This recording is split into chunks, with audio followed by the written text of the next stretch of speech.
All right, as I've been telling you on this program, Texas has a little bit of a RINO problem, and we have a big one in the U.S. Senate. I'm talking about John Cornyn. He is the current representative for the state of Texas, and it hasn't been very good for us here. Right now, we are battling it out with Cornyn because for many, many years now, he has not been representing the people of Texas, and it's been deeply concerning. But he's being called out on it, and he's not very happy about it because he is being primaried. And yesterday, he posted this tweet, which was a good chuckle because the fact checkers checked him. It's in regards to gun control. He's pretending like he wasn't the individual behind all of this back in 2022, trying to push for more gun control. Now, obviously, the fact checkers didn't allow that to slide. They have since cited several articles that prove that he was one of the other Republicans pushing for more laws restricting gun ownership in this country. And obviously, now, since he's being primaried, he doesn't want us talking about that. But joining us is one of the incredible individuals in the state of Texas, and he is pushing back on people like Senator John Cornyn by challenging him in the primary. Please welcome to the show, Texas Attorney General Ken Paxton joins us. Sir, thank you for being here. You know, I got a good chuckle when I saw Senator Cornyn's tweet yesterday in regards to him not supporting gun control. Now, I know based on what we saw in 2022, he was pushing for more gun laws, but he doesn't seem to recall that. Do you? I certainly do. This is what I call the fake John Cornyn that came alive as soon as I filed in the primary on April 8th of this year.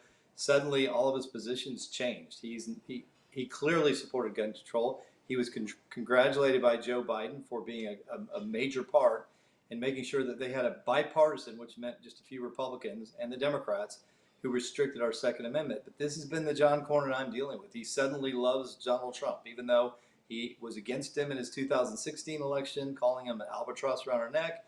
And even though in 2024 he insinuated that he was a criminal, that the Russian hoax was true, and that he should not be reelected, that being Donald Trump. So he's totally changed. He's trying to fake us out. He's spending, the Senatorial Committee in Washington is spending millions of dollars to convince us that John Cornyn is completely different than the new John Cornyn. Yeah, they're trying to shape him as a MAGA fighter, and I've never recalled John Cornyn as being one.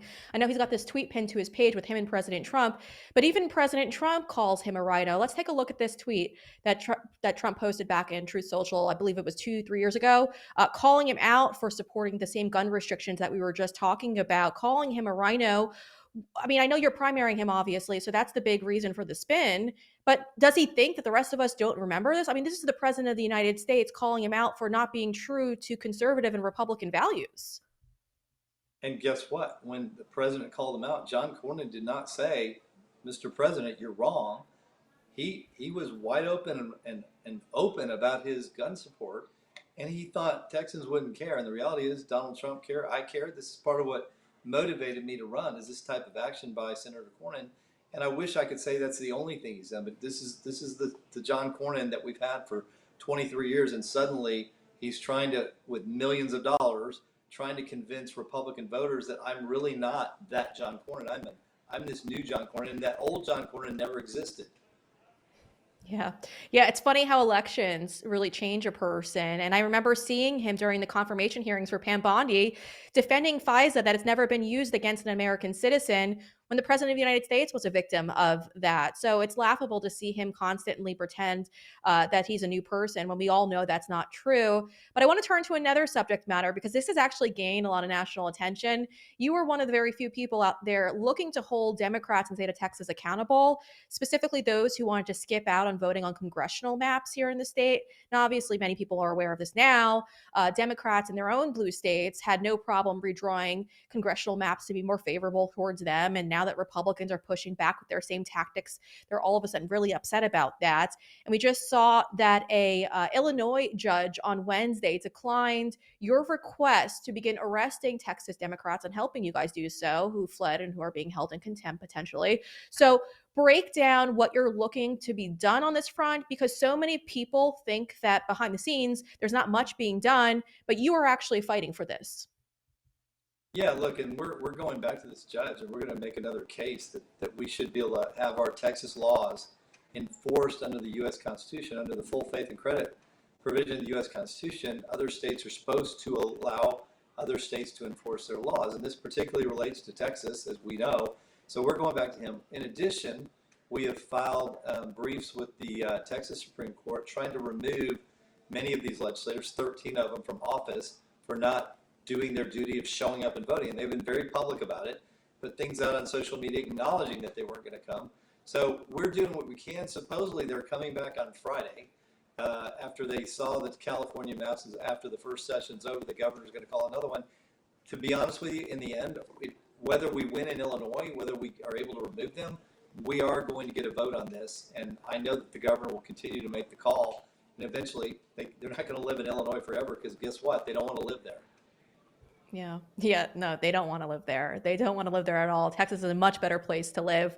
Attorney General Ken Paxton, I want to, before you go, get your take on this, because I just saw you filed this, and I am a big fan of going after Big Pharma and holding them accountable. But your office is now suing and going after Eli Lilly for allegedly bribing providers to prescribe its medications, things that are very, very popular, like GLP-1 medications.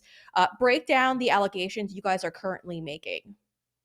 Well, as you know, this is not our first rodeo with Big Pharma. We sued Pfizer over the vaccine and lying to us about the results, which they clearly did. We're still in the middle of that fight at the Fifth Circuit. But yes, we believe with much research that Eli Lilly has been bribing providers, physicians, to encourage them to choose certain medications. Instead of basing the decision on what's best for the patient, these doctors are incentivized financially to choose Eli Lilly products. That's clearly illegal, and we're going to make sure that they're held accountable and they're responsible for this. Yeah, well, we love to see it. Thank you so much for all that you do, Attorney General Ken Paxton, for the great state of Texas. We appreciate it, as always. Thank you. I really appreciate you having me on. Did you enjoy that segment? Well, if you did, make sure you hit that like button right now and share my content with your close friends and family members. As many of you know, I am a corporate media reject, and I am very proud of just that. And we're looking to get people off of the corporate media lies. And the best way to do so is to share my content. So share it around, hit that like button, and drop a comment.